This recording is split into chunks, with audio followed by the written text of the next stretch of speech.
In personal correspondences with people around political topics, I've noticed two different extremes.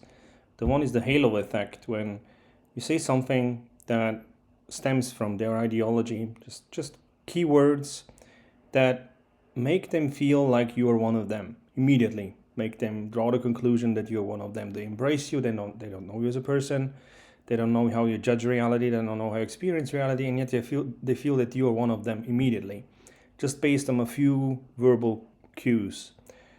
The other, an opposite effect, is the over-attribution effect, where you say one thing that goes against the grain of their ideology, and the moment you do that, you are associated with the other camp, right? Even though you yourself neither feel part of the whole thing, neither feel like supporting the whole thing, particularly not the more fringe parts of it, you disagree with most of them.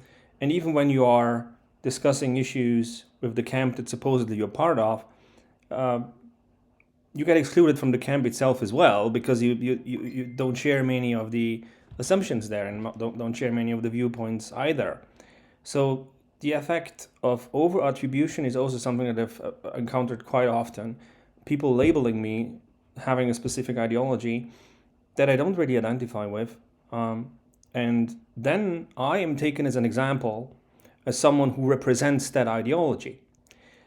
And particularly if in certain cases I don't align with the viewpoint of the other side, I am taken as an example of how weird or how unhinged the other side is. Firstly, I don't identify with the other side.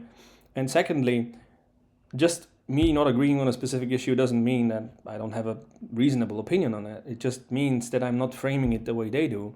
But usually people don't have the patience to listen and to actually wait and see how you are approaching a specific topic.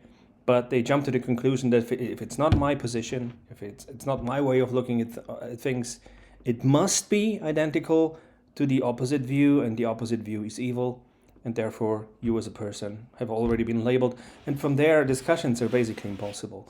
Once you've been labeled, and once a group identity has been assigned to you, it's not possible to have any kind of reasonable discussion. But because whatever you say is already always interpreted against the background of what you would expect the other side to say. So you would have to explain every single sentence from scratch, and that's just this is just going nowhere, and this makes communication impossible.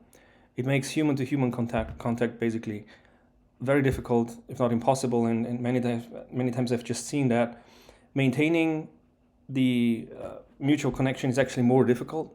It involves more friction than just let it go, and either not talk about political issues at all, and avoid that, or just go separate ways. And this is something that I've experienced quite often, actually, in the past few years, outside the U.S. So it's not only in the U.S. happening. I think it's happening in other countries as well, all over Europe. I don't know about other continents, but it's not looking good.